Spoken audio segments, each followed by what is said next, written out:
अगर आप सोचते हैं कि आप टूट चुके हैं, अगर आपकी जिंदगी में सिर्फ दर्द, नाकामी और अकेलापन है, तो रुकिए। ये कहानी एक ऐसे इंसान की है जिसने दर्द को अपना हथियार बना लिया, जिसने गरीबी, रंगभेद, शारीरिक कमजोरी और हर असफलता को चीरकर खुद को फौलाद बना डाला। ये है डेविड गॉगिंस की कहानी, एक ऐसा नाम जिसे दर्द भी हरा नहीं सका। और आज किताबों की आवाज पर हम आपको सुनाने जा रहे हैं कांट हर्ट मी की पूरी कहानी, जो आपकी सोच, आपकी ताकत और आपका जीवन तीनों बदल सकती है। तो चलिए शुरुआत करते हैं उस सफर से जो इंसान को पत्थर से पहाड़ बना देता है। डेविड गॉगिंस का बचपन अमेरिका के बफेलो शहर में बीता, लेकिन वह बचपन किसी सामान्य बच्चे जैसा नहीं था। वहां की बर्फीली हवाओं और काले बादलों के बीच उसका जीवन भी लगातार अंधेरे और दर्द में डूबा रहा। उसका जन्म एक ऐसे परिवार में हुआ जहां दिखावे की मुस्कानें तो थीं, पर भीतर छुपा हुआ हिंसा और डर का साम्राज्य था। उसके पिता ट्रोनिस गॉगिंस बाहर से देखने में एक कामयाब आदमी लगते थे। एक क्लब चलाते थे, शोहरत थी, पैसे थे और बड़े लोगों से जान पहचान भी। लेकिन घर के दरवाजे बंद होते ही वह एक वहशी इंसान में बदल जाते। डेविड और उसकी मां को वे पीटते, दबाते और डर के साए में रखते। वह बचपन कोई खिलौनों से भरा हुआ सपना नहीं था, वह एक जंजीरों में बंधी जिंदगी थी जहां हर दिन एक नई यातना थी। 4 साल की उम्र से ही डेविड को अपने पिता के नाइट क्लब में काम करना पड़ता था। रातें जागकर बीतती, स्कूल पीछे छूटता और मासूमियत एक एक करके मरती जाती। ट्रोनिस को बस अपने मुनाफे से मतलब था, न कि बच्चों की नींद या भावनाओं से। काम, जुल्म और सन्नाटा, यही डेविड का पहला स्कूल था। उनकी मां जैकी एक बहादुर महिला थी। उन्होंने कई सालों तक यह सब सहा सिर्फ इसलिए कि उनका बेटा किसी तरह जिंदा रहे। लेकिन एक दिन उन्होंने ठान लिया कि अब और नहीं। एक रात उन्होंने डेविड का हाथ पकड़ा और भाग गईं, उस नर्क से जहां इंसानियत दम तोड़ चुकी थी। उन्होंने एक पुरानी कार में बैठकर उस अंधेरे शहर को पीछे छोड़ा और एक नई शुरुआत की तलाश में निकल पड़ी। यह नई शुरुआत आसान नहीं थी। अब वे दोनों एक छोटे से किराए के अपार्टमेंट में रहते थे। मां पूरे समय काम करती और डेविड अकेलेपन और असुरक्षा से जूझता। वह स्कूल जाता, लेकिन वहां भी लोग उसका मजाक उड़ाते। उसके गहरे रंग और कमजोर आत्मविश्वास को सबने निशाना बनाया। वह लड़का जो हर रात डर के साथ जीता था, अब हर दिन शर्म के साथ जी रहा था। शब्दों के तीर, लोगों की हंसी और अपनी ही पहचान से लड़ता हुआ डेविड धीरे धीरे खुद को खोने लगा था। उसे लगने लगा कि वह किसी काम का नहीं है। उसके अंदर एक खालीपन पनपने लगा, एक ऐसा शून्य जो न ही आवाज देता था, न ही राहत। डेविड पढ़ाई में बहुत पीछे रह गया था। उसका आत्मविश्वास खत्म हो चुका था और उसे ये तक समझ नहीं आता था कि शब्दों को कैसे पढ़ा जाए। वह अपनी कक्षा से बहुत पीछे था और हर परीक्षा उसके लिए एक हार का दूसरा नाम बन चुकी थी। शिक्षक भी उसे कमजोर और फालतू मानते थे। फिर भी उसकी मां ने हार नहीं मानी। उन्होंने डेविड को हर दिन समझाया कि जिंदगी वही है जो हम खुद बनाते हैं। उन्होंने उसे यह विश्वास दिलाने की कोशिश की कि उसका अतीत उसकी किस्मत नहीं है, बल्कि वह अपने हाथों से अपनी नई किस्मत गढ़ सकता है। लेकिन डेविड को इसमें बहुत समय लगा, क्योंकि उसके जख्म बहुत गहरे थे। धीरे धीरे उसने अपनी दुनिया से लड़ना शुरू किया। उसने देखा कि अगर उसे कुछ हासिल करना है तो उसे खुद को बदलना होगा, अंदर से, पूरी तरह से। यह कोई फिल्मी बदलाव नहीं था, यह तो एक दिन, एक मिनट, एक पल की लड़ाई थी। सुबह उठने से लेकर रात सोने तक हर क्षण में वह अपने पुराने डर, शर्म और दर्द से लड़ रहा था। एक बार वह स्कूल के बाद घर लौट रहा था जब उसने एक पुलिस ऑफिसर को देखा, वर्दी में, गर्व से खड़ा हुआ, आत्मविश्वास से भरा। डेविड को उस वक्त पहली बार महसूस हुआ कि वह भी कुछ बन सकता है। वह उस इंसान की तरह बनना चाहता था, कोई ऐसा जो डरा हुआ नहीं हो, बल्कि जिसने अपने डर को हरा दिया हो। लेकिन उस रास्ते पर चलने के लिए डेविड को खुद को पूरी तरह बदलना था। सबसे पहले उसका शरीर। वह बहुत मोटा हो गया था, उसकी आदतें गंदी थीं, खाना अनियमित था और वह हमेशा थका हुआ महसूस करता था।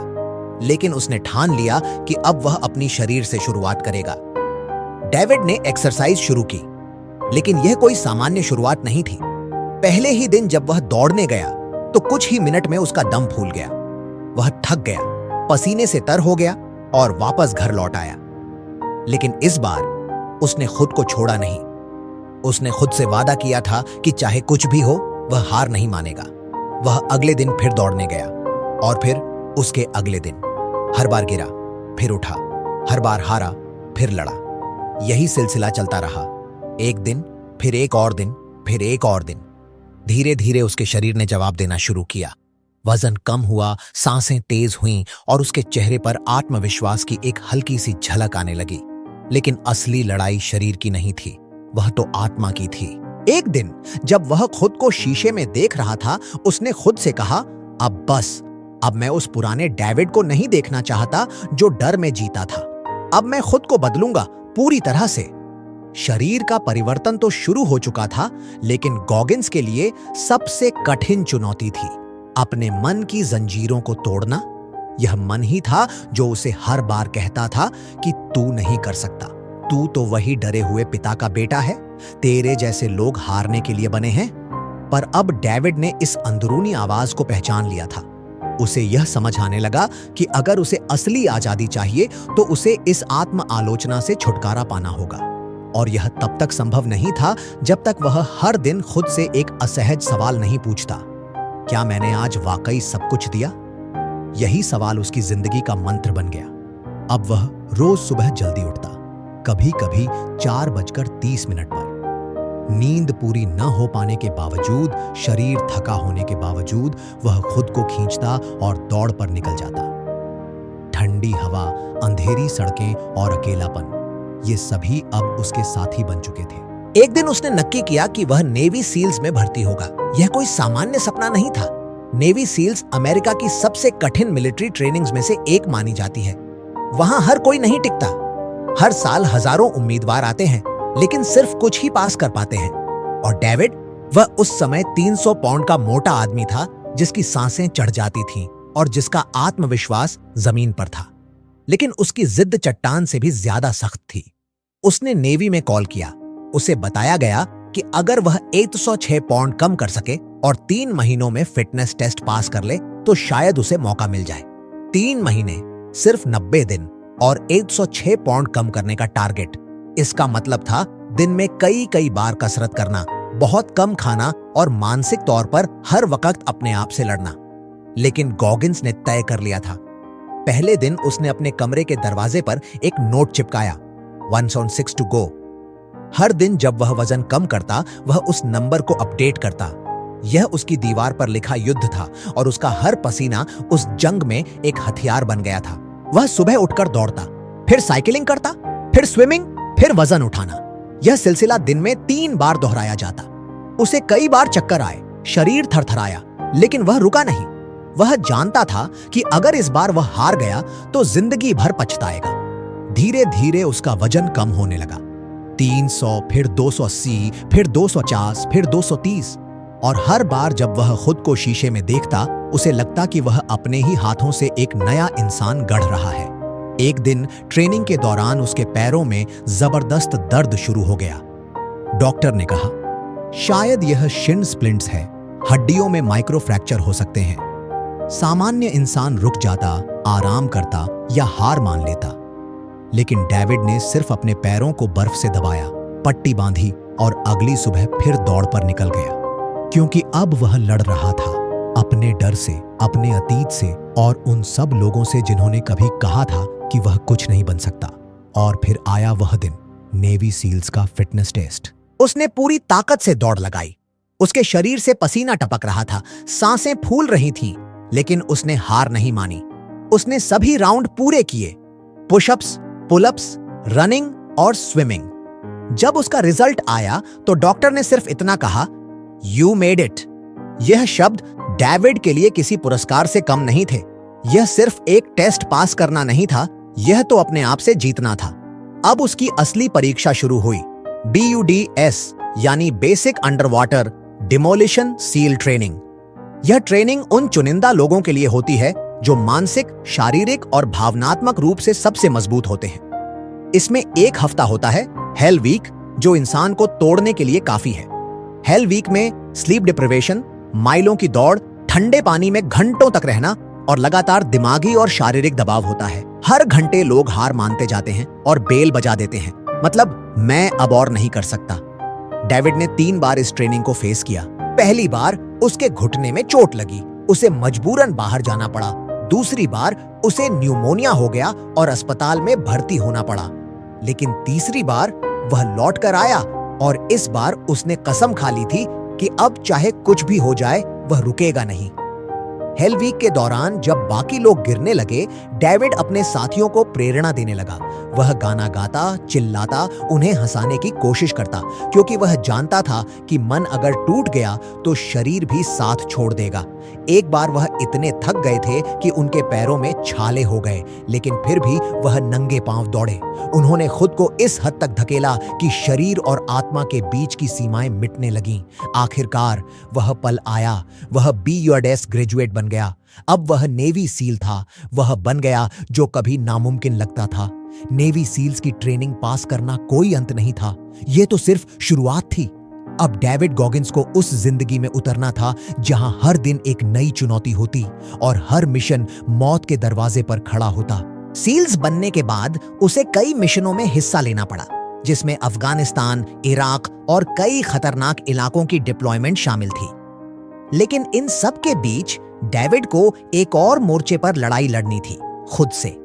वह जान चुका था कि उसके लिए असली दुश्मन कोई गोली नहीं, कोई बम नहीं, बल्कि वो सोच थी जो इंसान को मुझे अब नहीं करना कहने पर मजबूर कर देती है। हर मिशन के बीच वह अपने शरीर को और अधिक परखता। वह सिर्फ एक सैनिक नहीं बनना चाहता था, वह ऐसा इंसान बनना चाहता था जो हर सीमा को चुनौती दे। इसी सोच के साथ उसने दुनिया की सबसे कठिन रेस बडवाटर अल्ट्रा मैराथन में हिस्सा लेने का निश्चय किया। यह रेस डेथ वैली से शुरू होती है और लगभग 135 मील लंबी होती है, जिसमें धूप 29 डिग्री सेल्सियस तक जा सकती है।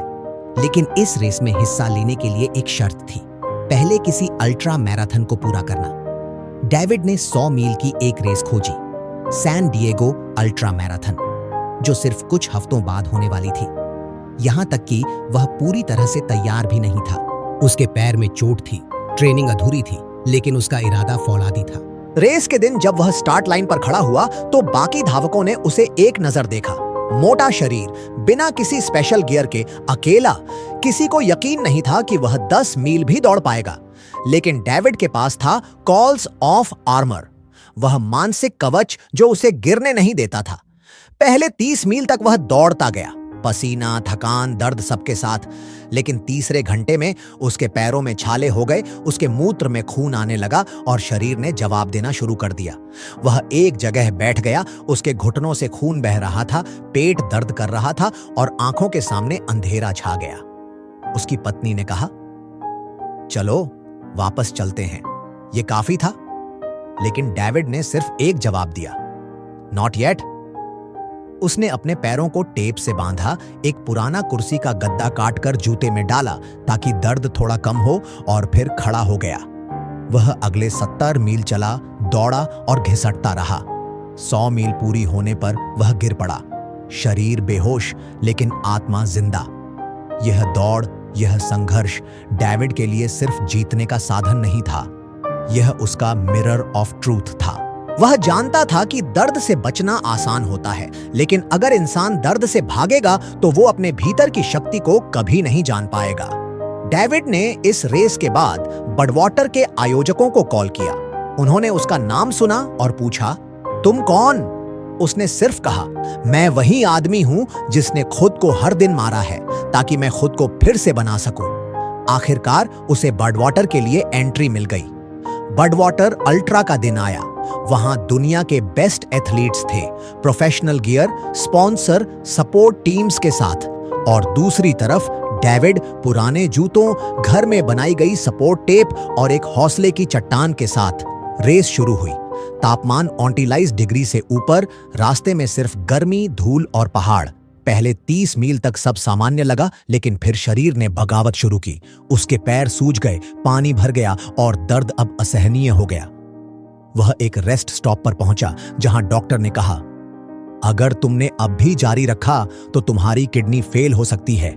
लेकिन डेविड ने जवाब दिया, मुझे नहीं रुकना, उसने अपने पैरों को काटकर खोला, ब्लिस्टर फाड़े, खून बहाया, पट्टियां बांधी और फिर निकल पड़ा अपने अगले मील की ओर। हर मील के बाद उसका शरीर कमजोर होता गया, लेकिन उसका मन उतना ही मजबूत होता गया।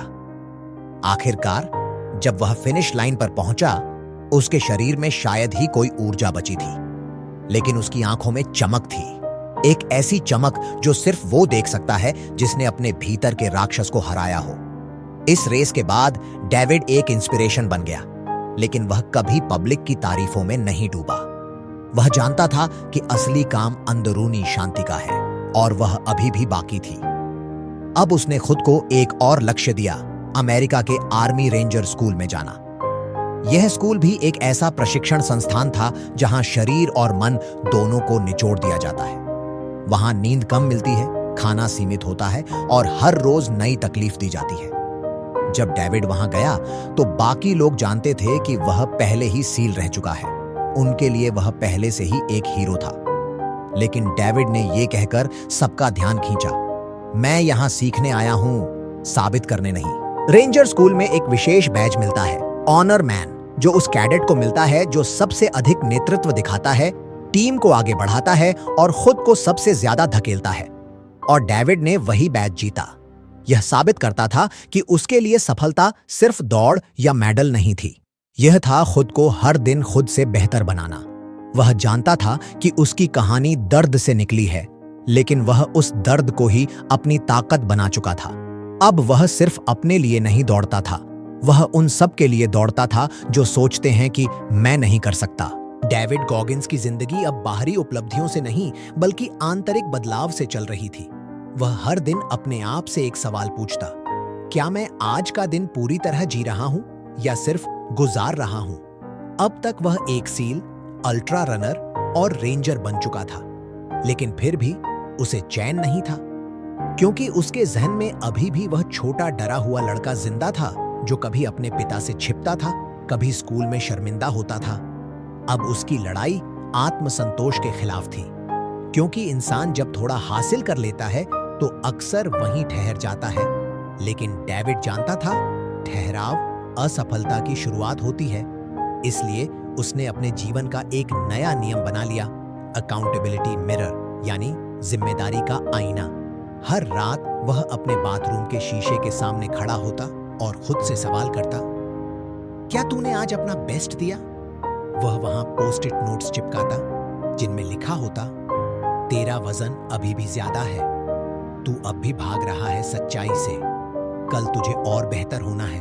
लोग इन नोट्स को आलोचना समझते, लेकिन डेविड उन्हें प्यार की सच्ची भाषा मानता था, क्योंकि अगर कोई इंसान खुद को सच बोलने लगे तो उसे दुनिया की कोई बात नहीं डरा सकती। उसके लिए असली सफलता तब थी जब वह अपनी कमजोरी को खुले दिल से स्वीकार कर पाए और उसी को हथियार बनाकर आगे बढ़े। अब उसने अपने अनुभवों को किताब में बदलने का सोचा, एक ऐसी किताब जो किसी सेल्फ हेल्प की चमचमाती बातें नहीं बल्कि कड़वे और सच्चे अनुभवों से भरी हो। लेकिन पब्लिशर्स को यह किताब बहुत कड़ी, बहुत असहज और बहुत अलग लगी। उन्होंने कहा, लोग यह पढ़ना नहीं चाहेंगे। तो डेविड ने फैसला किया कि वह खुद ही अपनी कहानी सुनाएगा, अपने शब्दों में, अपने तरीके से। उसने और उसकी पत्नी ने मिलकर YouTube पर वीडियो बनाना शुरू किया। वे एक टेबल पर बैठते, कैमरा ऑन करते और सीधे बिना किसी बनावट के अपनी जिंदगी की परतें खोलते। वह बताता कि कैसे वह स्कूल में फेल होता था, कैसे उसे डर सताता था और कैसे वह अब भी हर सुबह उस डर को हराने के लिए उठता है। धीरे धीरे लाखों लोगों ने उसके वीडियो देखने शुरू किए। वह रातों रात इंटरनेट पर एक आइकॉन बन गया, द टफेस्ट मैन अलाइव। लेकिन डेविड को इससे कोई फर्क नहीं पड़ा, क्योंकि वह जानता था कि असली लड़ाई हर रात उस शीशे के सामने होती है जब कोई और नहीं, सिर्फ हम होते हैं। अब उसका अगला लक्ष्य था pull up world record. Guinness book of world record में सबसे अधिक पुलअप्स करने का रिकॉर्ड 4020 था, 24 घंटे के अंदर। डेविड जानता था कि यह शरीर की सीमा से कहीं ज्यादा मन की परीक्षा थी। उसने अपनी घर की दीवार पर एक बार पुल अप बार लगाया और अभ्यास शुरू किया।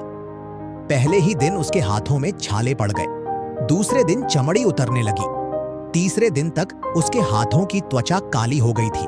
लेकिन उसने हार नहीं मानी। उसने प्लास्टिक के दस्ताने पहनकर, हाथों में टेप लगाकर और हर दर्द को निगलते हुए अभ्यास जारी रखा। पहले प्रयास में वह असफल हुआ, सिर्फ 2500 पुलअप्स कर पाया। दूसरी बार उसने 2300 पूरे किए, लेकिन फिर भी रिकॉर्ड से दूर था। लोगों ने कहा, अब छोड़ दो, ये तुम्हारे बस की बात नहीं। लेकिन डेविड ने जवाब दिया, बस की बात वही होती है जिसे हम बस मान लें। तीसरे प्रयास से पहले उसने अपने घर की दीवार पर एक वाक्य लिखा, I don't stop when I am tired, I stop when I am done. इस बार उसने एकदम अलग रणनीति अपनाई। हर घंटे एक रूटीन, हर ब्रेक टाइम तय, हर टेप सही तरह से लगाना और सबसे जरूरी, हर घंटे खुद से कहना, तू कर सकता है। रिकॉर्ड के दिन लाइव कैमरा ऑन किया गया। हजारों लोग देख रहे थे, कुछ समर्थन में, कुछ संदेह में। पहले 10 घंटे तो ठीक बीते, लेकिन 11वें घंटे में उसकी दोनों हथेलियों की स्किन खुल गई, मांस बाहर आ गया, खून बहने लगा। उसकी पत्नी ने कहा, अस्पताल चलो, यह अब जानलेवा हो सकता है। लेकिन डेविड ने सिर्फ अपने हाथों को टेप किया, दर्द को पी लिया और अगली सेट शुरू की। जब उसने 24वां घंटा पूरा किया तो उसने 4010 पुलअप्स पूरे किए, रिकॉर्ड तोड़ दिया। लेकिन उससे भी ज्यादा बड़ी बात यह थी कि उसने खुद को एक बार फिर हराया, क्योंकि इस पूरी प्रक्रिया में उसने जाना कि इंसान की सबसे बड़ी ताकत उसका दिमाग है। अगर दिमाग कहे बस, तो शरीर वहीं रुक जाता है, लेकिन अगर दिमाग कहे चल, तो शरीर भी उसकी सुनता है। डेविड इस सिद्धांत को द 40% रूल कहता है। उसके मुताबिक जब हम सोचते हैं कि हमारी सीमा आ गई, हम थक चुके हैं, अब और नहीं हो सकता, तब तक हमने सिर्फ अपनी 40% क्षमता ही इस्तेमाल की होती है। बाकी 60% हमारी हिम्मत, अनुशासन और संघर्ष से निकलती है, जो तब सामने आती है जब हम हार मानने से इनकार कर दें। अब डेविड का मकसद लोगों को यह नियम सिखाना था। उसने स्कूलों, कॉलेजों, मिलिट्री बेस और पब्लिक प्लेटफॉर्म्स पर जाकर बोलना शुरू किया। उसकी आवाज में क्रोध नहीं था, वह तो आग थी जो लोगों को जलाकर नहीं बल्कि जगा कर रखती थी। वह मंच पर खड़ा होता और कहता, तुम्हारे साथ क्या हुआ यह मायने नहीं रखता, मायने यह रखता है कि तुम उसके बाद क्या करोगे। उस दिन जब डेविड गॉगिंस ने पुल अप वर्ल्ड रिकॉर्ड तोड़ा, तो वह सिर्फ एक आंकड़ा नहीं था, वह एक प्रतीक था। उस दिन उसने पूरी दुनिया को दिखाया कि एक टूटा हुआ, डरा हुआ, अनपढ़ बच्चा भी अगर ठान ले तो खुद को दुनिया का सबसे मजबूत इंसान बना सकता है।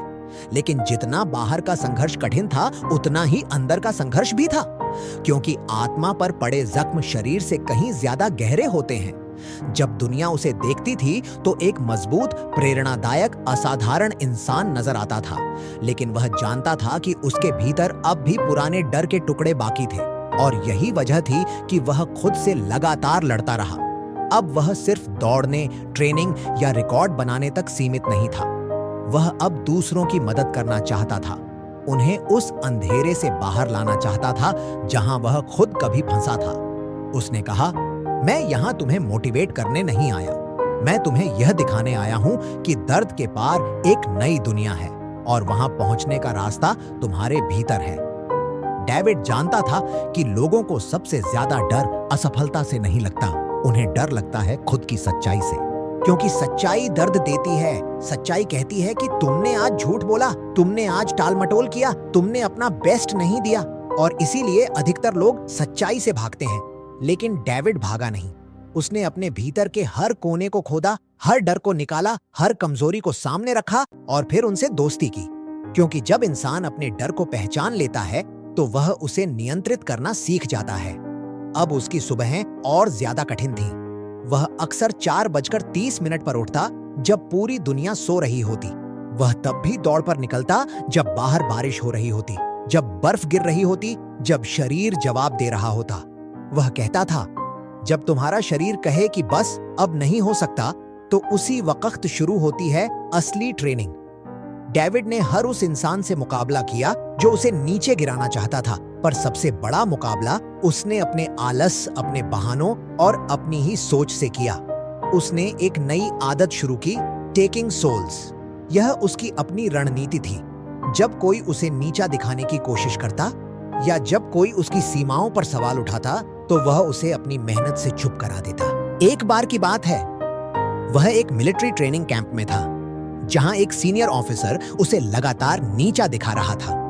वह हर वक्त डेविड पर टिप्पणी करता, उसे अपमानित करता और उसके हर कदम में गलती निकालता। किसी और के लिए यह मानसिक अत्याचार होता, लेकिन डेविड ने इसे एक चुनौती की तरह लिया। वह हर सुबह पहले आता, सबसे ज्यादा दौड़ता, सबसे कड़ी एक्सरसाइज करता और सबसे आखिर में जाता। एक दिन वही ऑफिसर चुपचाप उसके पास आया और बोला, तुमने मेरा आत्मविश्वास छीन लिया। यह था डेविड का तरीका। किसी को हराने का सबसे अच्छा तरीका है उन्हें दिखा दो कि तुम टूटने वालों में से नहीं हो। और यही है टेकिंग सोल्स, जब तुम्हारे विरोधी खुद तुम्हें सलाम करने पर मजबूर हो जाएं। एक और बड़ी परीक्षा डेविड के जीवन में तब आई जब उसे दिल की एक गंभीर बीमारी का पता चला। डॉक्टरों ने कहा कि उसका दिल कुछ रुक रुक कर धड़कता है, जिससे उसकी जान को खतरा हो सकता है। यह सुनकर कोई भी सामान्य इंसान डर जाता, सब कुछ छोड़ देता। लेकिन डेविड ने फिर से वही किया जो वह सबसे अच्छा करता था। उसने डर को देखा और कहा, मैं तुझे भी हरा दूंगा।